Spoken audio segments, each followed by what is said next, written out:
El título del panel es Comunicación, mediación familiar y coparentalidad. Estela Maris Romero, para nosotros Kili, la querida Kili, es docente de la universidad y nos tortura con las capacitaciones de educación a distancia. Diana, independientemente de sus múltiples roles, es amiga de mucho tiempo y docente de la universidad. La doctora Drasser, histórica profesora, no, histórico soy yo. Una gran profesora de la universidad. Y la doctora Di Polito, que navega en los mares de algo que se ha puesto de moda, que es la coparentalidad. O sea, que cada uno de ustedes... Mientras que no me ahogue, Alberto. Mientras que no te ahogues con la coparentalidad. Bueno, pero independientemente de que cada una de ellas tiene temas importantes para compartir, estamos muy agradecidos que nos acompañen y le vamos a pedir a Kili que...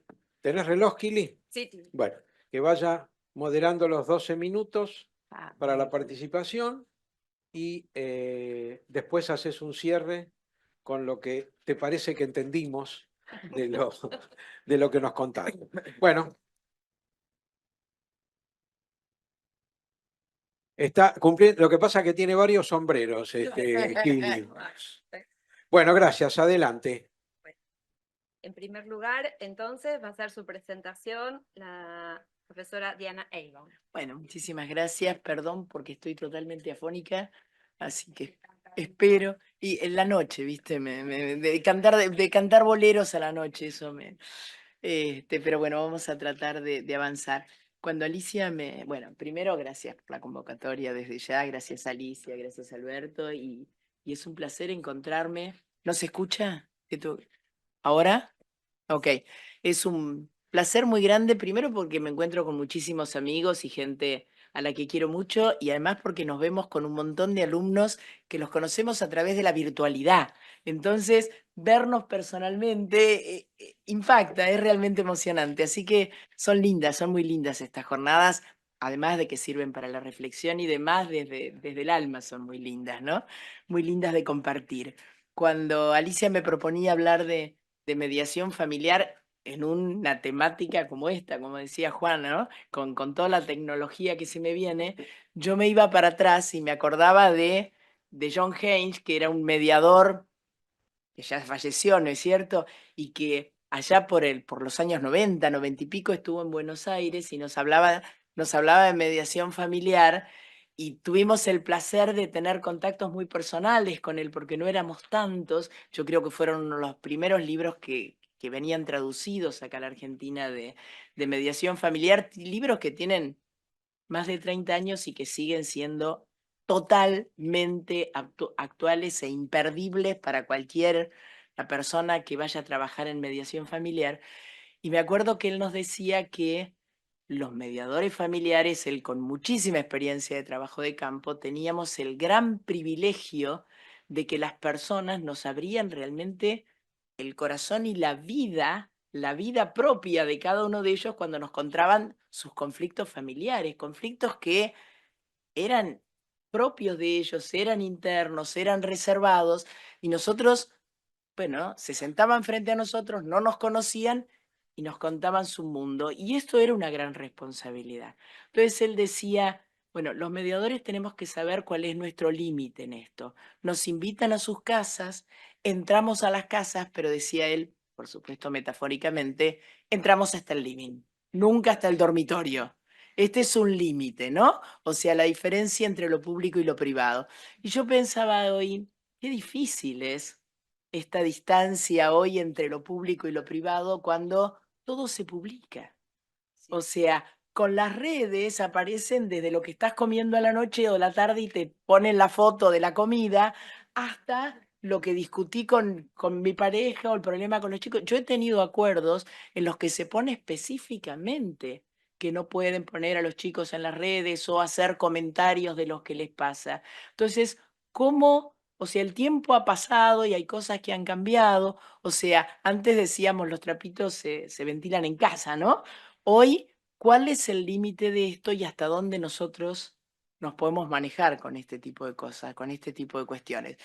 Lo cierto es que antes, ahora y seguramente en el futuro, con o sin tecnología, quienes hacemos mediación familiar nos encontramos en la mayoría de los casos sentados frente a dos personas a las que se les ha desarmado y derrumbado un proyecto que hicieron en común, si hablamos de conflictos de pareja.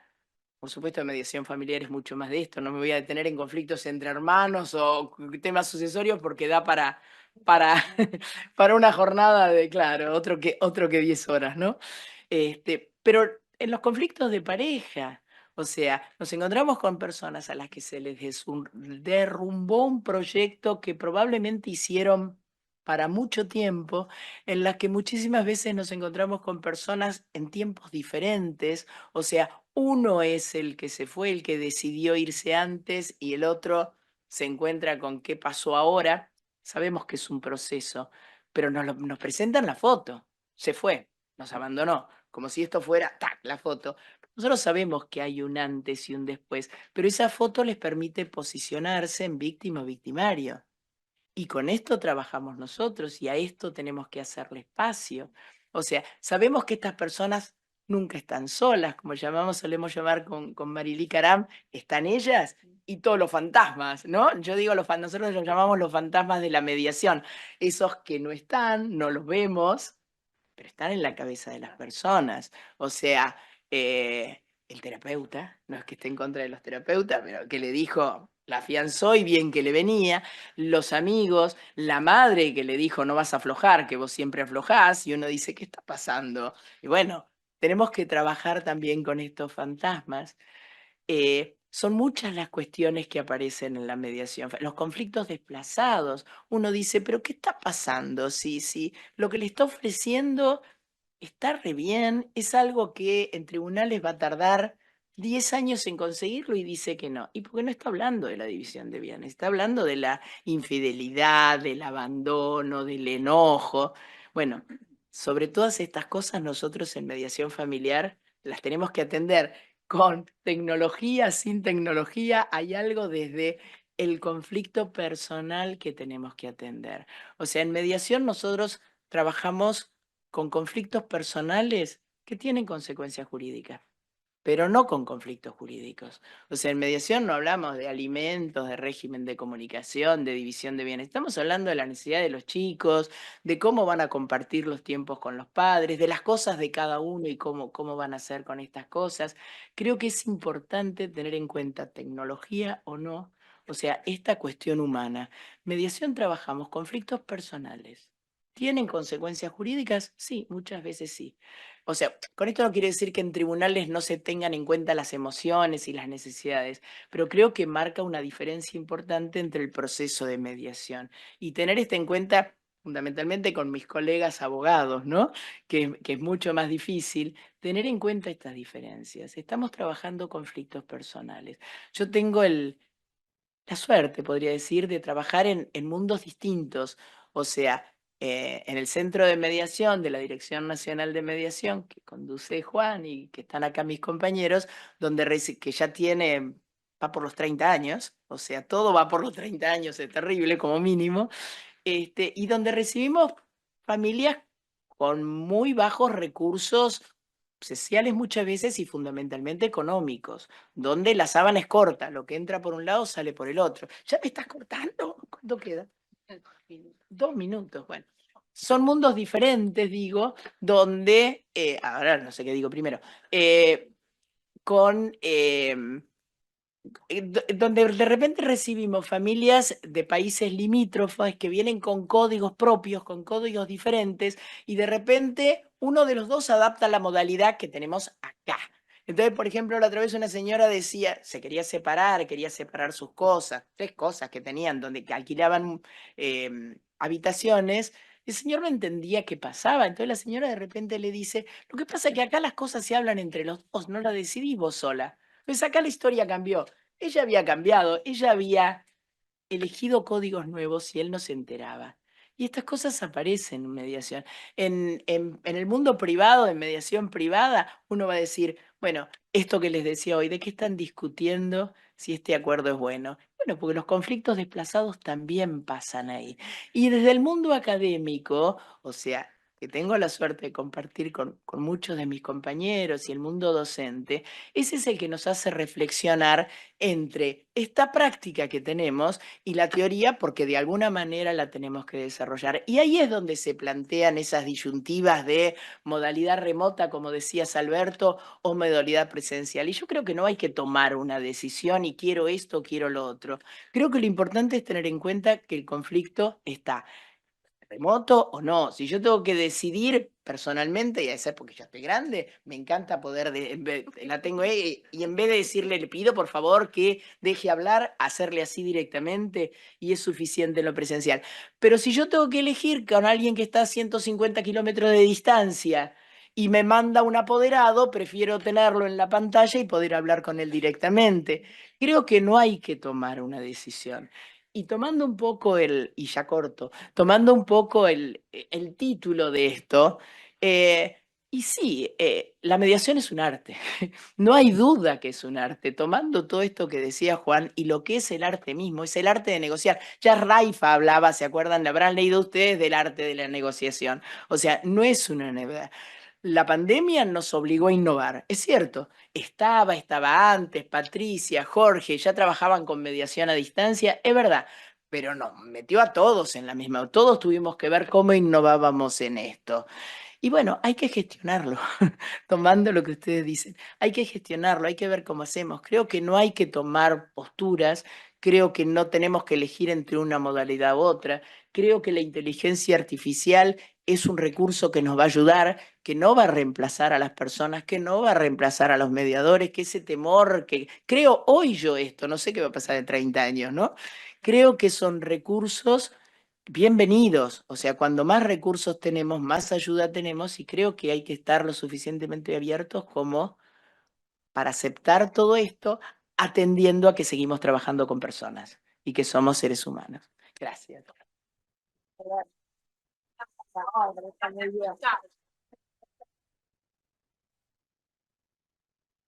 Querida Noemí. Sí, Noemí de la Serna. Perfecto. Te acordaste de mi nombre, Alberto. Muy bien. Le paso factura. ¿Se oye? No, ahora sí. Bueno, buenas tardes. Es decir, mi nombre es Noemí Drasser, soy profesora de Teoría de la Comunicación en la carrera de Resolución de Conflictos y Mediación desde que se inició, como hoy les recordó Alicia. Fue un emprendimiento que tuvimos y que, bueno, hasta el día de hoy todavía lo seguimos disfrutando y espero que cada una de estas caras conocidas que hay por acá les pase absolutamente lo mismo. Es decir, soy doctora en psicología, licenciada en ciencias de la educación, psicopedagoga, soy maestra, he trabajado en todos los niveles de la enseñanza, desde la primaria hasta asesora ministerial de educación. Y realmente voy a contarles una infidencia, es decir, estoy casada hace muchos años, pero a poco de casar hice terapia de pareja y el terapeuta le dice a mi marido, vos vas a tener que luchar toda la vida con un amante. ¿En serio? Le dijo. Sí, con la investigación, el estudio, tu mujer eso no lo va a dejar. Y bueno, sí, realmente sigo con el mismo marido durante 60 años y con el amante. Mi agradecimiento tanto a Alicia como a Alberto, que hoy cuando los veía le decía, para mí, para ellos debe tener 48 horas el día, porque realmente todo lo que hacen y continuamente mail, WhatsApp, todas nuevas actividades, cosas que no hay envidia sana, pero bueno, los admiro. El tema, el título que le puse a esta pequeña compartir con ustedes es el arte de preguntar. Para mí es un tema muy movilizante porque yo soy de la época donde nos enseñaban a dar respuestas. Es decir, era muy difícil preguntar. Era un atrevimiento el hecho de preguntar. Era el momento de dar respuestas, ¿no? Es decir, y acorde con lo que el titular o quien fuera, o el padre o la madre, con la autoridad que estuviera. Así que en este momento tenemos que aprender a hacer preguntas, y no solo aprender porque estamos en un momento epocal distinto, sino porque nos tocó esta época de la era digital, donde es fundamental y está totalmente relacionado con el resultado, con la información que me van a dar, la pregunta que yo haga y cómo la haga. Acá me gusta hacer una diferencia. Nosotros tenemos forma común hablar de prompter. El prompter tiene muchos significados, pero creo que hay una muy buena, importante diferencia. El prompter me da una orientación. Es decir, yo, por ejemplo, le pregunto, bueno, ¿qué ítems tendría que tocar para hablar sobre este tema? Y me los tira, ¿no? Porque es un borbotón. Pero la pregunta es específica, es clara, necesita una respuesta, como por ejemplo cuando él me dice con el dispositivo, me dice, tenés que hablar de tal cosa. Yo digo, bueno, pero ¿qué es hablar? Por ejemplo, ser clara. ¿Qué es ser clara? Eso es una pregunta. No es una orientación cualquiera, es algo preciso, claro, y cuando no, el dispositivo no me da la respuesta, lo que tengo que tratar de hacer es ver qué otra respuesta yo tengo que hacer. Porque esto evidentemente depende de la pregunta, la respuesta que me lo dé.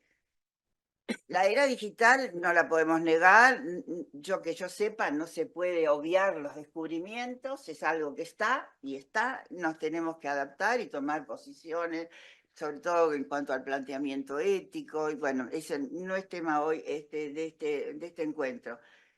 ¿Por qué ya no les voy a nombrar Sócrates, Aristóteles, bueno, todo el mundo en la prehistoria y en la historia le dio a la pregunta una importancia fundamental? Decía que era el punto de partida del conocimiento.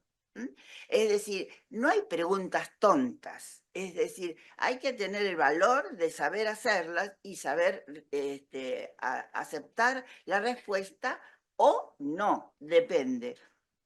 En la época digital tenemos, vuelvo a insistir, a saber hacer preguntas que siempre las hubo, bueno, después con Freud y demás, se llegó a ver que hasta con preguntas se podía entender la mente. Y esto es un cambio también muy importante, pero ¿qué tenemos que saber para hacer preguntas? ¿Qué actitudes tenemos que tener? Una actitud fundamental es la autonomía. El dispositivo, cuando le pregunto, me puede decir cualquier cosa, es decir, no, como dicen los jóvenes, cualquier verdura.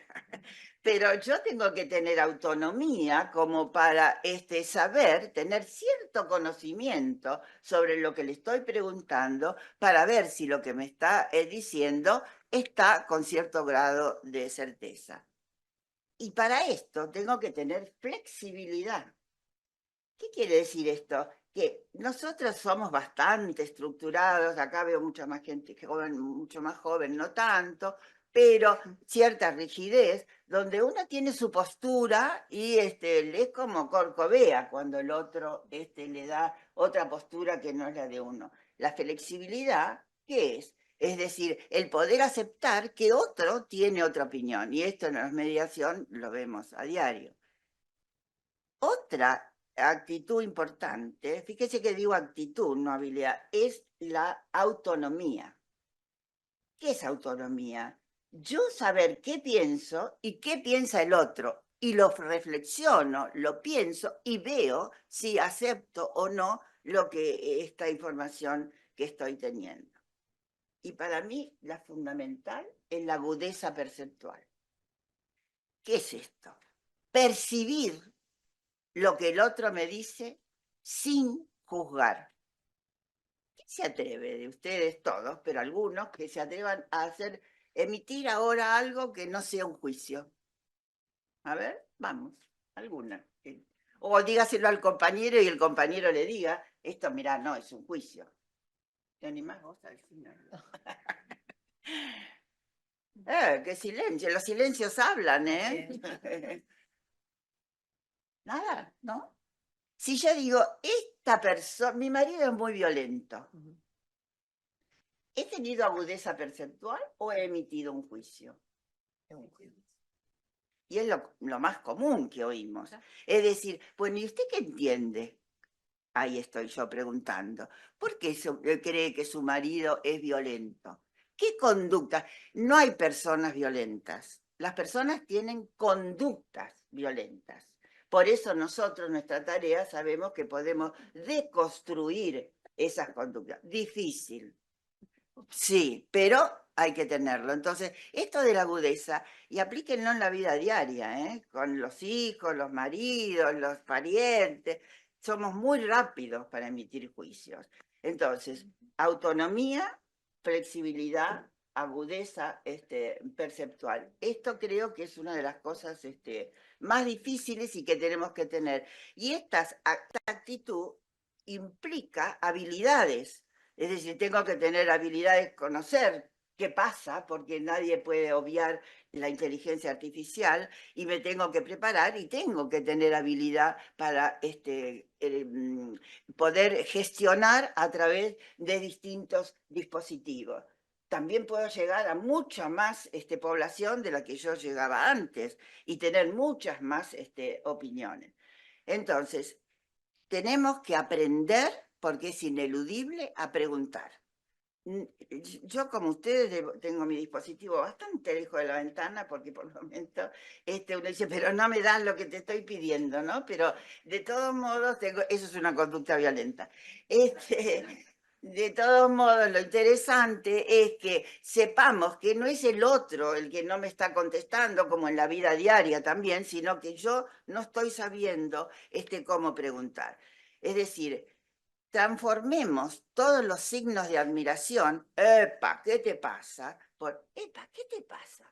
No sé si ven la diferencia entre un signo de admiración y un signo de pregunta. ¿Cuánto puede un signo? ¿Por qué le... Uy, ¿ya? Upa. Me vengo, es la venganza. Bueno, pero yo le tomé lección en mi casa y me dieron 15 minutos. A mí me dijeron 15, bueno. En el arte de pedir está el arte de no dar. Bravo, profe, bravo. Bueno, pero les quiero decir, ¿por qué le llamé el arte de preguntar? Y porque es creativo. Hay que estar motivado, hay que ser sensible, hay que captar. Tiene mucha cosa de arte el poder preguntar. Fíjense ustedes que es algo que nos tenemos que entrenar, porque esto aparece en el 2023. Y es decir, nosotros estamos ahí y que todavía, como dice Bason, dando pasos a pasos sin saber a dónde vamos justo, pero los tenemos que dar. Estamos en el camino de la incertidumbre y de la complejidad de la que tanto hablamos. Entonces, esto del arte, les digo, porque tenemos que tener curiosidad, reflexión. Y me quitaron la inspiración con esto que tenía. Acuérdense que una pregunta bien hecha tiene optimizado un 70% de la información. Es decir, démosle mucho lugar a cómo preguntamos. Se necesitan habilidades distintas, manejo de la privacidad, y me falta algo fundamental. Me dan la respuesta y tengo que mirar qué respuesta me dieron y evaluar y reformular, repreguntar, volver a insistir, porque realmente es una máquina y no la podemos hacerla humana. Es decir, realmente es una máquina que a lo que yo pregunto me contesta. Entonces, hagamos una autorreflexión de cómo estoy preguntando. ¿Qué arte tengo para preguntar, para poder ver cuál es el resultado? Y esto va a ser el después de las respuestas es fundamental, es un desafío. Y me gustaría terminar con algo, vas a ver que voy a terminar antes.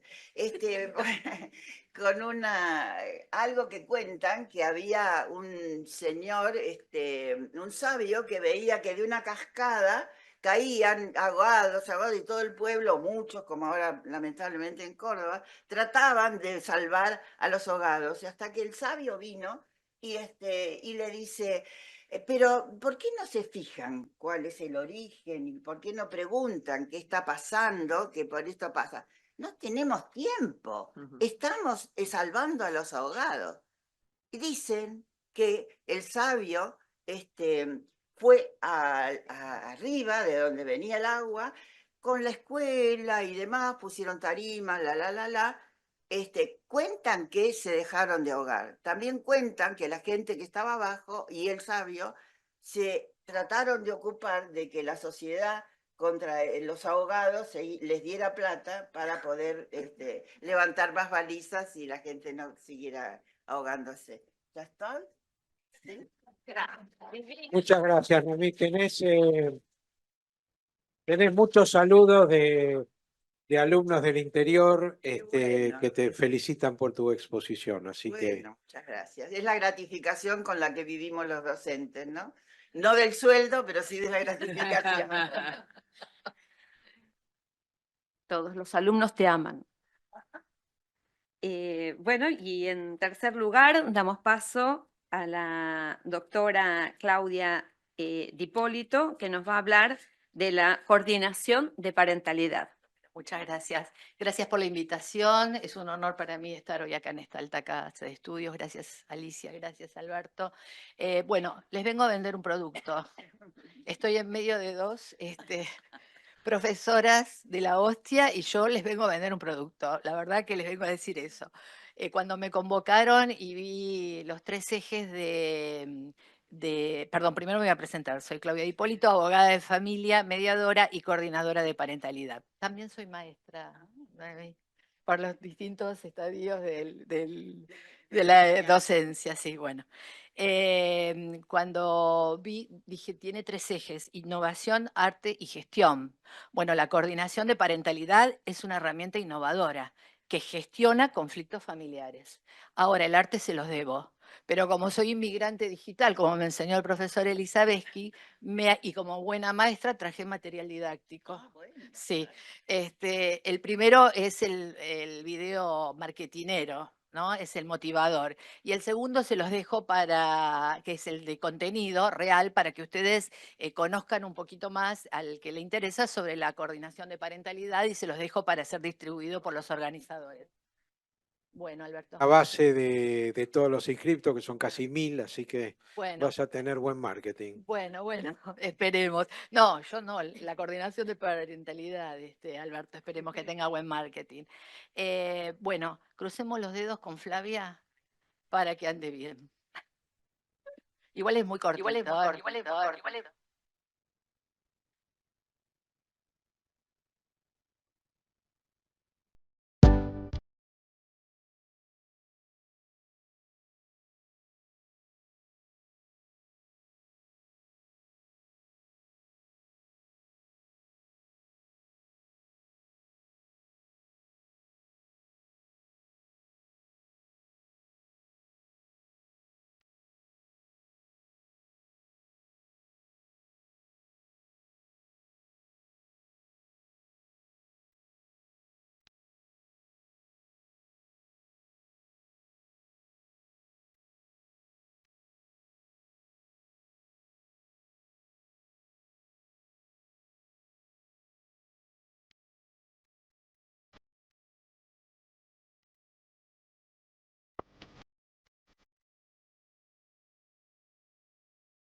unidad familiar con profesionales, coordinadores parentales altamente capacitados, cuyo quehacer impactará promoviendo la cultura de la paz y la no violencia. Nuestro compromiso es trabajar por y para la familia, siendo el eje rector el bienestar de niños, niñas y adolescentes desde una perspectiva interdisciplinaria, buscando alternativas superadoras al conflicto familiar. Tenemos ejemplos a seguir, libros que leer, profesionales con experiencias a quien mirar, artículos para analizar, experiencias que vivir. No tengamos miedo al cambio, recordando los profesionales que somos, que deseamos ser y tratar de construirnos a nosotros mismos, combinando la pasión, la vocación, nuestra profesión con paciencia y perseverancia, imitando y mejorando, evolucionando positiva, lenta, constante y gradualmente. Este era el cierre de la última diapositiva. Bueno, gracias Flavia, salió todo excelente, muy amable. Bueno, empecé al revés, empecé por el final, porque este tema de la coordinación de parentalidad lo venimos difundiendo desde el año 2022. Y bueno, yo pienso que ya tenemos que avanzar a un nuevo capítulo, ¿no? Pasar a los otros estadios que conllevan implementar una herramienta nueva, innovadora, porque los tiempos de cambios que necesitamos hoy es dar nuevas respuestas a las familias que se acercan a los estrados judiciales. Esta es una figura de carácter intrajudicial y que es una incumbencia para mediadores con especialización en mediación familiar, pero sobre todo con un alto grado de compromiso. Estas acciones disruptivas llevan a que tratemos de elaborar estrategias de trabajo colaborativo para poder implementar esta herramienta que ayude a las familias. El coordinador de parentalidad no es otro profesional que aquel que ayuda a las familias a superar el conflicto familiar, pero no cualquier conflicto, sino un alto nivel de conflictividad. Yo les quería comentar que hay un libro, el libro blanco de la coordinación de parentalidad que editó ANCOPA. ANCOPA es la Asociación Nacional de Coordinadores de Parentalidad en España, que nombran a la Argentina como pioneros de la coordinación de parentalidad.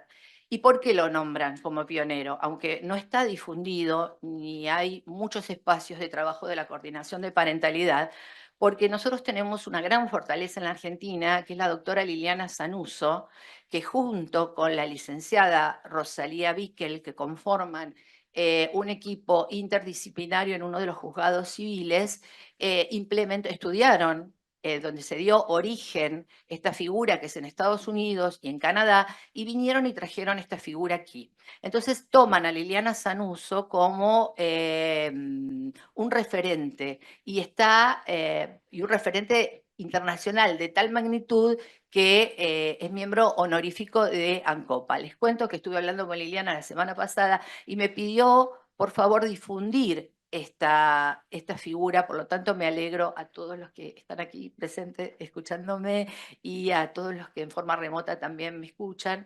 Con Liliana y junto con los coordinadores Parentalidad de Salta estamos organizando la delegación argentina de ANCOPA. Estamos trabajando en ese proyecto. España nos mira a nosotros como referentes, pero ellos ya están en otro estadio de la implementación. Ellos ya nos llevan 10 años de ventaja trabajando con esta figura.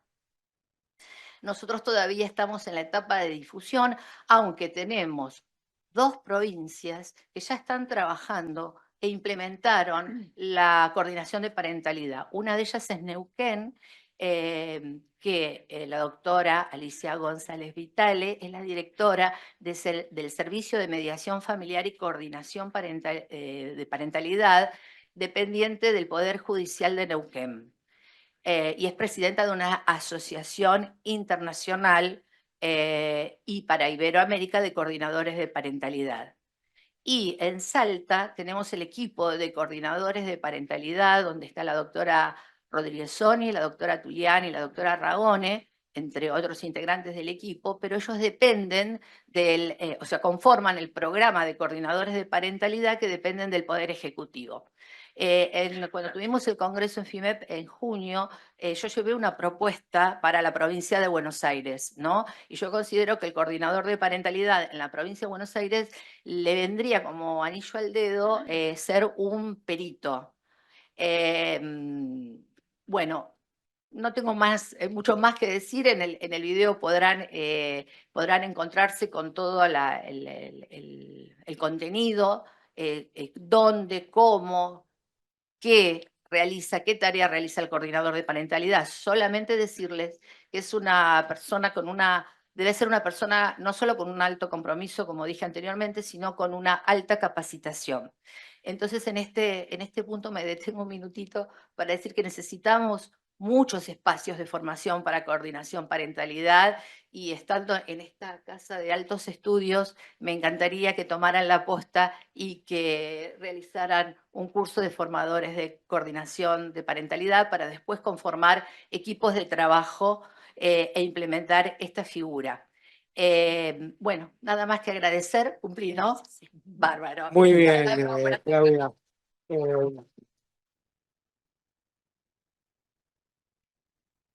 Pili, ¿querés Sí, sumarizar unas algo? Dale. palabritas. Un honor escucharlas y seguir aprendiendo de ustedes. El arte de la mediación vemos cómo nos invita a un mayor compromiso, a la creatividad, a la innovación, a la curiosidad y a la reflexión. En contextos mediados por tecnología y por rasgos epocales, culturales, desafiantes, no tenemos que olvidar que estamos ante un encuentro entre personas, entre humanos, que tiene mucho valor el bien preguntar, la formación permanente, la flexibilidad, esa actitud de la agudeza perceptual, y también estar abiertos a nuevas figuras como la de coordinación parental y el trabajo con las familias, ¿no? En el fondo, el trabajo del mediador es un trabajo que apunta al bienestar y a la construcción de la paz. Y termino con unas palabras del pensador Byung-Chul Han, que se refiere a la esperanza no como un don personal, sino como un don comunitario. Y me parece a mí que estos espacios, estos aportes, estas investigaciones y estas vidas dedicadas a la mediación fortalecen este don de la esperanza comunitaria.